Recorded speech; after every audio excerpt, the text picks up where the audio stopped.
கிறிஸ்துவுக்குள் பிரியமானவர்களே, கர்த்தர் நல்லவர். இந்த நாள் கர்த்தர் உண்டு பண்ணின நாள். இதில் நாம் மகிழ்ந்து களி கூறுவோம்.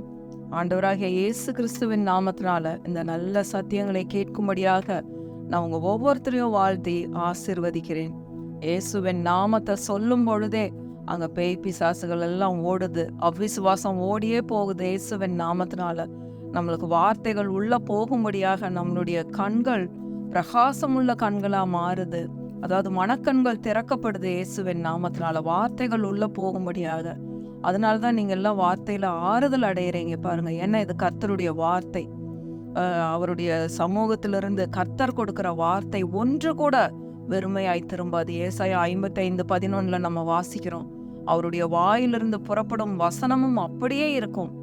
அது அவர் விரும்புகிறதை செய்து, கர்த்தர் விரும்புகிறதை செய்து அவர் அனுப்பின காரியம் ஆகும்படி வாய்க்கும் என்று எழுதப்பட்டிருக்கு. ஏசாயா 55:11 பாருங்க. அதனாலதான் வார்த்தையிலிருந்து நமக்குள்ள ஒரு சந்தோஷம், சமாதானம், நிம்மதி கிடைக்குது. பதில் கிடைச்ச மாதிரி நம்ம சந்தோஷமா இருக்கிறோம் பாருங்க. இன்றைக்கும் ஒரு ரொம்ப முக்கியமான சத்தியத்தை நாம் கற்றுக்கொள்ள போறோம். ஒரு பவர்ஃபுல் வேர்டு என்னன்னா, நம்ம கிறிஸ்துவுக்குள் நம்ம யாரா இருக்கிறோம் அது தெரியாம இருக்கிறதுனால தான் இன்னைக்கு ஒவ்வொரு குடும்பங்கள்லயும் பிரச்சனை, தனிப்பட்ட மனிதனுக்குள்ள பிரச்சனை. நம்ம யாரு, நான் யாரு அப்படிங்கிறது எனக்கு தெரியாம இருந்தது அப்படின்னா என்னோட நிலைமை ரொம்ப மோசமான நிலைமையா இருக்கும் பாருங்க. நான் நினைச்சதை செய்யலாம், நான் எங்க வேணா போகலாம், எங்க வேணா வரலாம். ஆனா நான் கிறிஸ்துவுக்குள்ள எப்படி இருக்கேங்கிறது எனக்கு தெரிஞ்சது அப்படின்னா நான் எப்படிப்பட்டவளா இருப்பேன் அப்படிங்கிறது வேதம் என்ன அழகா கற்றுக் கொடுக்கறதுன்னு பாருங்க. கிறிஸ்து இயேசுவுக்குள் நாம் யாராக இருக்கிறோம், நாம் புது சிருஷ்டிகளாக இருக்கிறோம். பாருங்க எவ்வளவு ஒரு அற்புதமான சத்தியம்னு. நான் கிறிஸ்துவுக்குள் புது சிருஷ்டியாக இருக்கிறேன்.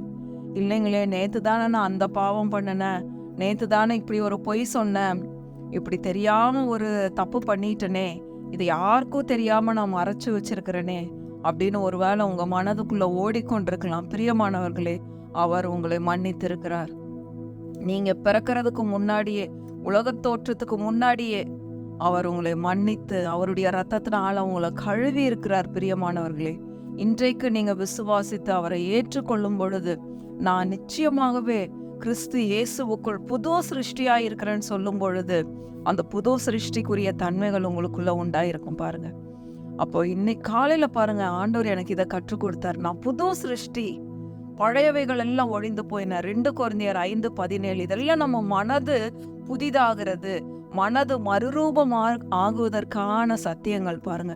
இந்த வசனங்கள் எல்லாம் கண்டிப்பா நீங்க தெரிந்திருந்தே ஆக வேண்டும்.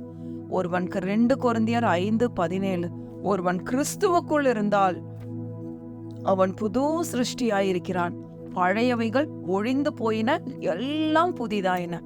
ஒருவன் கிறிஸ்துவுக்குள்ள இருக்கும்போது அவன் புது சிருஷ்டி. இப்ப நான் கிறிஸ்துவுக்குள்ள இருக்கிறேன், நான் புது சிருஷ்டியா இருக்கிறேன், என்னுடைய பழையவைகள் எல்லாம் ஒழிந்து போயின, எல்லாம் புதிதாயின. பாருங்க, பாவ மன்னிப்புக்கு இதை ஏற்றுக்கொள்றோம். ஆமா, ஆண்டவர் என்னுடைய பாவங்கள் அக்கிரமங்கள் எல்லாம் கழுவி மன்னித்திருக்கிறார், எனக்கு ரட்சிப்பின் வசனத்தை கொடுத்திருக்கிறாரு. சங்கீதம் 103 நம்ம படிக்கிறோம். அவர் உன் அக்கிரமங்களை எல்லாம் மன்னித்து உன் நோய்களை எல்லாம் குணமாக்கி உன் பிராணனை அழிவுக்கு விலக்கி மீட்டு உன்னை கிருபையினாலும் இரக்கங்களினாலும் முடிசூட்டி நன்மையினால் உன் வாயை திருப்தியாக்குகிறார். கழுகுக்கு சமானமாய் உன் வயது திரும்ப வாழ வயது போலாகிறது. அப்ப அவர் என்னுடைய அக்கிரமங்களை எல்லாம் மன்னித்திருக்கிறார், என்னுடைய பாவங்களை எல்லாம் மன்னித்திருக்கிறார் அப்படின்னு சொல்லி, இதுதான் எனக்கு ரட்சிப்பின் வசனம் அப்படின்னு சொல்லி நம்ம ஏற்றுக்கொள்றோம் பாருங்க. நான் ரட்சிக்கப்பட்ட போது ஆண்டவர் எனக்கு இந்த வாக்குத்தத்தத்தின் மூலம் பேசினாரு. அப்போ எனக்குள்ள ஒரு சந்தோஷம், ஆண்டவர் என்னை மன்னிச்சிட்டாரு, அவருடைய வசனத்தை எனக்கு கொடுத்துருக்கிறாரு அப்படின்னு சொல்லி நான் ரொம்ப சந்தோஷப்பட்டேன் பாருங்க. அதுக்கப்புறம் நான் புது சிருஷ்டியா ஆயிருக்கிறேன் அப்படிங்கிற சத்தியம் எல்லாம் எனக்கு தெரியாது பாருங்க. என்னுடைய 15வது வயதுல நான் ரட்சிக்கப்பட்டேன். அதுக்கப்புறமா பரிசுத்த ஆவியானவர் எனக்குள்ள கொடுக்கப்பட்டிருக்கிறாரு, ஆவியானவர் என்னை நடத்துகிறார். அந்த மாதிரி சத்தியங்கள்லாம் எனக்கு கொடுக்கப்படல. ரட்சிக்கப்பட்டதுக்கு அப்புறம் இனிமேல் நம்ம பாவம் பண்ணக்கூடாது, இது மட்டும்தான் எங்களுக்கு நாங்க கற்றுக்கொண்டது பாருங்க. அதுக்கப்புறம் படிப்படியாக ஆவியானவரை கொண்டு நம்ம எப்படி ஆவிக்குரிய ஜீவியத்துல வளரணும் அப்படிங்கிற சத்தியங்கள் எல்லாம் எங்களுக்கு தெரியாது பாருங்க. ஆனா 2006ஆம் ஆண்டு என்னுடைய 38வது வயதுல இப்படிப்பட்ட சத்தியங்கள் எல்லாம் நான் கற்றுக்கொண்ட பாருங்க. கர்த்தர் எவ்வளவு நல்லவர், கிறிஸ்துவுக்குள் நான் எப்படி இருக்கிறேன், நான் யாரா இருக்கிறேன், கிறிஸ்துவுக்குள் நான் புது சிருஷ்டி என்ற சத்தியத்தை நான் அறியும் பொழுது என்னுடைய பழையவைகள் எல்லாம் ஒழிந்து போயின, எல்லாம் புதிதாயினாங்கும் போது மனதுக்குள்ள ஒரு சந்தோஷம். பழைய பயங்கள் எல்லாம் போயிருச்சு. என்னுடைய பாவங்கள் எல்லாம் அதுக்கு முன்னாடி மன்னிச்சிட்டாருன்னு வசனம் இருந்தது. ஆனா எனக்குள்ள அந்த பயமெல்லாம் போகல. ஆண்டவர் மன்னிச்சிட்டாருங்கிற அந்த நம்பிக்கை உள்ளுக்குள்ள வரவே இல்லை பாருங்க. நரகத்துக்கு போயிருவோமோ அப்படிங்கிற பயம்தான் எனக்குள்ள இருந்து கொண்டே இருந்தது. பிரியமானவர்களே, இன்றைக்கு இந்த சத்தியங்களை நாம் தெளிவாய் அறிந்து கொள்ள வேண்டும். கிறிஸ்துவுக்குள் நான் எப்படி இருக்கேன்? இப்போ பாவ மன்னிப்பு நம்மளுக்கு கிடைச்சிருச்சு, நான் புது சிருஷ்டியா இருக்கிறேன், பழையவைகள் எல்லாம் ஒழிந்து போயிருச்சு, இந்த சத்தியம் எனக்கு புரிஞ்சிருச்சு. அடுத்தது நம்ம செழிப்பு, அதாவது குடும்பத்துக்கான ஆசீர்வாதங்கள். இதுல நம்ம நிறைய ஸ்ட்ரகிள் பண்றோம் பாருங்க. அந்த மாசத்தை ஓட்டணுமே, பெண்களுக்கு பெரிய கவலை, எப்படி இந்த மாசத்தை ஓட்டுறது? கொஞ்சம் பணத்தை வச்சு இந்த மாசம் பூரா நான் எப்படி ஓட்டுவேன்? ஒவ்வொரு தேவைகளையும் எப்படி சந்திக்கிறது? எப்படி ஒவ்வொரு இஎம்ஐ கட்டுறது? எப்படி வீட்டு வாடகை கொடுக்கறது? பேங்க்கு லோன் எப்படி கட்டுறது? காருக்கு லோன் எப்படி கட்டுறது? இப்படி பல விதமான பிரச்சனைகள் நம்மளை ஸ்ட்ரெஸ்ஸுக்குள்ள நடத்தும் போது நம்ம என்ன பண்றோம்? பிரியமானவர்களே, நேற்று சத்தியத்துல நாம் படிச்சோம், ஐஸ்வர்யத்தை சம்பாதிக்கிறதற்கான பலனை கொடுக்கிற தேவன் அவர். பிரியமானவர்களே, இந்த வார்த்தைகள் எல்லாம் நாம் ரொம்ப அறிந்து கொள்ளணும் பாருங்க. இன்னைக்கு காலையில நான் ஒவ்வொரு காரியத்துக்கும் ஆண்டவர்கிட்ட கேட்கும் போது ஆண்டவர் இதை சொன்னாரு, நீ ஐஸ்வர்யவான் என்பதை தினமும் சொல்லு, கிறிஸ்துவுக்குள்ள நீ எப்படி இருக்கேங்கிறத மட்டும் சொல்லு. ஆண்டவரே, எனக்கு இந்த பேமெண்ட் இருக்கே, உண்மையாகவே நான் சொல்றேன் ஆண்டவரே, எனக்கு இந்த பேமெண்ட் கட்டணும், இது கட்டணுமே, இதெல்லாம் நான் செய்யணுமே அப்படின்னு சொல்லி என்னுடைய ஒவ்வொரு தேவைகளையும் சொல்லி மண்டபூரா தேவைகள்னாலதான் நிறைஞ்சிருக்கு. இதெல்லாத்தையும் நான் எப்படி சரி பண்ண போறேன் அப்படின்னு பிராக்டிக்கலா உட்காந்து நான் ஒவ்வொன்னா ஆண்டவர்கிட்ட சொல்லிட்டு இருக்கிறேன். இதெல்லாம் எப்படி ஒன்னொன்னு இது பண்றதுன்னு எனக்குள்ள மனசுக்குள்ள பாரம். உடனே ஆவியானவர் என்னை அப்படியே அந்த பாரத்துல விடாதபடி என்னோடு கூட பேசிக்கொண்டே இருந்தார். இந்த ஒரு வார்த்தை என்னை ரொம்ப தொட்டது. கிறிஸ்து இயேசுவுக்குள் நீ யாரா இருக்க அப்படின்னு சொல்லி ஆண்டவர் என் கூட பேசுறது எனக்கு நல்லா விளங்குச்சு பாருங்க. கிறிஸ்து இயேசுவுக்குள் நான் இன்றைக்கு ஐஸ்வர்யவானாக இருக்கிறேன். வசனம் அப்படிதான் சொல்லுது. அவர் எனக்காக பாவமானார், அவருடைய நீதியை எனக்கு கொடுத்திருக்கிறார், நான் அவருக்குள்ள ஐஸ்வர்யவானா இருக்கிறேன். அவருடைய கிருபையினால, அவருடைய இரக்கத்தினால நான் ஐஸ்வர்யவானாக்கப்பட்டிருக்கிறேன். வசனம் அப்படிதான் சொல்லி கொடுக்குது பாருங்க. 2 கொரிந்தியர் 9வது அதிகாரம் பாருங்க. 2 கொரிந்தியர் 9வது அதிகாரம். நம்ம எதை சொல்லணும் அப்படிங்கிறது தான் இன்றைக்கு நம்ம கற்றுக்கொள்ள போறோம். கிறிஸ்து இயேசுவுக்குள் நம்ம எப்படி இருக்கோம். 2 கொரிந்தியர் 8வது அதிகாரம் 9வது வசனம். நம்முடைய கர்த்தராகிய இயேசு கிறிஸ்துவின் கிருபையை அறிந்திருக்கிறீர்களே. அவருடைய கிருபையினால நம்மளை ரட்சித்து இருக்கிறார். நம்மளுடைய கடன்கள்ல இருந்து, நம்ம செலுத்த வேண்டிய எல்லா பேமெண்ட்ஸ்ல இருந்தும் ஆண்டவர் நம்மளை மன்னிச்சிருக்கிறாரு. நான் ஐஸ்வர்யவான், நான் கடங்காரி இல்ல அப்படிங்கறத சொன்ன பாருங்க. ஆனா ஆக்சுவலா நிறைய நம்ம எல்லாருக்கும் பே பண்ண வேண்டி இருக்கு. எல்லாத்தையும் எப்படி பே பண்ணி முடிக்க முடியும்? நம்மளுடைய திறத்தினால ஒண்ணுமே செய்ய முடியல. கர்த்தர் ஒன்னொன்னுக்கு அதுக்கான ப்ரொவிஷன்ஸை ஏற்கனவே செய்து வைத்திருக்கிறார்.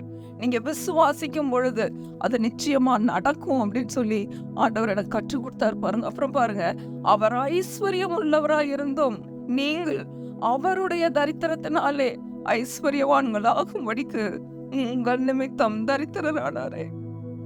நம்மள ஐஸ்வர்யவான்களாக்கும்படியாக, என்னை ஐஸ்வர்யவானாக்கும்படியாக அவர் தரித்திரரானார். கல்வாரி சிலுவையில தன்னுடைய உயிரை கொடுத்தாரு. இத நீ சொல்லு, கிறிஸ்து இயேசுவுக்குள்ள நான் ஐஸ்வர்யவான் என்பதை தினமும் சொல்லு அப்படின்னு சொல்லி ஆண்டவர் எனக்கு கற்றுக் கொடுத்தாரு பாருங்க. இன்னைக்கு நான் இதான் நினைச்சேன், ஆண்டவரே நான் உங்களுக்குள்ள ஐஸ்வர்யவான், நிச்சயமா எல்லாவற்றையும் செய்து முடிப்பதற்கான கிருபையை அவர் வைத்திருக்கிறார். உங்க வாழ்க்கையில நடக்கும். இயேசுவின் நாமத்தினால அவர் சும்மா ஒரு வார்த்தையை அனுப்பி இருக்க மாட்டார். பிரியமானவர்களே, பிராக்டிக்கலா எப்படி ஜெயிக்கணுங்கிற வழியை கற்றுக் கொடுக்கிறோம். ஒவ்வொரு பிரச்சனைகள்ல இருந்தும் நாங்க இப்படிதான் வெளியே வந்திருக்கிறோம் பாருங்க. அவருடைய வார்த்தைகள் தான் பதில். தேவன் முதல்ல இன்னைக்கு என்னுடைய தேவைகளுக்கு முதல்ல பணம் வர்றதில்ல, கர்த்தர் அவருடைய வார்த்தையை அனுப்புகிறார். ஆண்டவர், இன்னைக்கு ஜனங்க என்னென்ன விதமான பிரச்சனைகள்ல இருக்காங்க, அதற்கான வார்த்தைகளை எனக்கு அனுப்புங்க அப்படின்னு சொல்லி கேட்கும் போது கர்த்தர் தம்முடைய வார்த்தையை அனுப்புகிறார். ஐஸ்வர்யத்தை சம்பாதிக்கிறதற்கான வழியை சொல்லி கொண்டிருக்கிறேன். வெறும் ஆசீர்வாதம் மட்டும் இல்ல, ஆசீர்வாதத்துல எல்லாமே சந்தோஷம், சமாதானம், நிம்மதி, கஷ்டம் இல்லாத ஒரு வாழ்க்கை, கடன் இல்லாத ஒரு வாழ்க்கை, எல்லாமே அதுல அடங்கும் பிரியமானவர்களே. பாருங்க, நம்ம நிமித்தம் அவர் தரித்திரரானார். அவர் தரித்திரரானது எவ்வளவு நிச்சயமோ அவ்வளோ நிச்சயம் நம்ம ஐஸ்வர்யவான்கள் ஆவதும். இப்படிதான் எண்ணிக்கொள்ளணும் அப்படின்னு சொல்லி பாருங்க. இன்னொரு வசனம் இருக்கு, ரோமர் 6வது அதிகாரம் 11வது வசனம். ரோமர் 6:11 பாருங்க, எப்படி நம்ம நினைச்சுக்கணுமா, நம்ம ஐஸ்வர்யவான்னு கண்டிப்பா நினைச்சுக்கணும்னு வசனம் சொல்லி கொடுக்குது பாருங்க. அப்படியே நீங்களும் உங்களை பாவத்திற்கு மரித்தவர்களாகவும் நம்முடைய கர்த்தராகிய இயேசு கிறிஸ்துவுக்குள் நம்ம எப்படி இருக்கிறோமா, தேவனுக்கென்று பிழைத்திருக்கிறவர்களாகவும் எண்ணிக்கொள்ளுங்கள். தேவனுக்குள்ள நம்ம பிழைத்திருக்கிறோம். எப்படி பிழைத்திருக்கிறோம், என்னென்ன ஆசீர்வாதங்களை ஆண்டவர் வச்சிருக்கிறாரு, நான் எப்படி இருக்கணும் அப்படிங்கறத எல்லாம் நம்ம எண்ணிக்கொள்ளணும். இயேசு கிறிஸ்துவுக்குள் நான் பிழைத்திருக்கிறேன், இயேசு கிறிஸ்துவுக்குள் நான் ஐஸ்வர்யவானாக இருக்கிறேன், இயேசு கிறிஸ்துவுக்குள் நான் பாவம் இல்லாதவளாக, வியாதி இல்லாதவளாக, பரிபூர்ணமாக்கப்பட்டவளாக, பரிசுத்தமாக்கப்பட்டவளாக நான் இருக்கிறேன் அப்படிங்கிறது தான் நம்ம எண்ணிக்கொள்ளணும். நானே பாவிங்க, நானே ஒரு கடங்காரிங்க, எனக்கு ஒண்ணுமே இல்லைங்க, இப்படி சொல்லக்கூடாது. பாருங்க, இந்த மாதிரி நம்ம இயேசு கிறிஸ்துவை இப்படியாக நம்ம வைத்து விசுவாசிக்கும் பொழுது நம்மளுடைய காரியங்கள் எல்லாம் ஜெயமாய் மாறும். உங்களுடைய ஒவ்வொரு கடன்களும் கட்டி முடிக்கப்படுவதை பாப்பீங்க. வாழ்க்கையில ஒவ்வொரு ஆசீர்வாதங்களையும் நீங்க பெற்று அனுபவிப்பீர்கள் இயேசுவின் நாமத்தினால. ஏன்னா நம்ம கிறிஸ்து இயேசுவுக்குள் இப்படிதான் இருக்கிறோம், இப்படிதான் நீங்க பேசணும் அப்படின்னு சொல்லி ஆண்டவர் நம்மளுக்கு கற்றுக் கொடுக்கிறார். பாருங்க பிரியமானவர்கள், இது ரொம்ப முக்கியமான சத்தியம். பாருங்க, எபேசியர் 1வது அதிகாரம், எபேசியர் 1, கிறிஸ்து இயேசுவுக்குள் அப்படிங்கிற அந்த வார்த்தையை நீங்க கண்டுபிடிச்சு பார்த்தீங்கன்னா தெரியும். எபேசியர் 1:13 பார்த்தா, கிறிஸ்து இயேசுவுக்குள் நீங்களும் உங்கள் ரட்சிப்பின் சுவிசேஷமாகிய சத்திய வசனத்தை கேட்டு விசுவாசிகளான போது வாக்குத்தத்தம் பண்ணப்பட்ட பரிசுத்த ஆவியால் அவருக்குள் முத்திரை போடப்பட்டீர்கள். கிறிஸ்து இயேசுவுக்குள் பரிசுத்த ஆவியானவருக்குள் நாம் முத்திரை போடப்பட்டிருக்கிறோம்.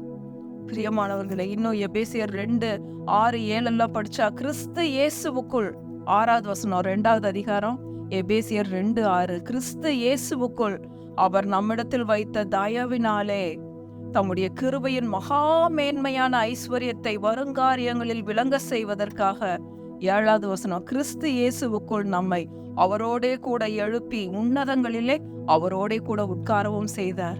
தேவன் என்ன பண்ணிட்டாரு, இயேசு கிறிஸ்துவை மரித்தோரிலிருந்து எழுப்பி விசுவாசிக்கிற ஒவ்வொருத்தருக்குள்ளே கொண்டு உள்ள வச்சுட்டார். இயேசு கிறிஸ்துவை நம்மளுக்குள்ள வச்சு நம்மள அவரோடு கூட உட்கார வச்சுட்டார்.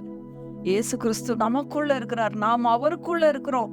இப்படியாக நாம் வாழ்ந்து கொண்டு இருக்கிறோம். பிரியமானவர்களே, இப்படிப்பட்ட விசுவாசம், இப்படிப்பட்ட நம்பிக்கை வரும்போது, நான் இயேசு கிறிஸ்துவுக்குள்ள இருக்கிறேன், அவர் எனக்குள்ள இருக்கிறார், உன்னதங்கள்ல அவரோடு கூட என்னை உட்கார வைத்திருக்கிறார்.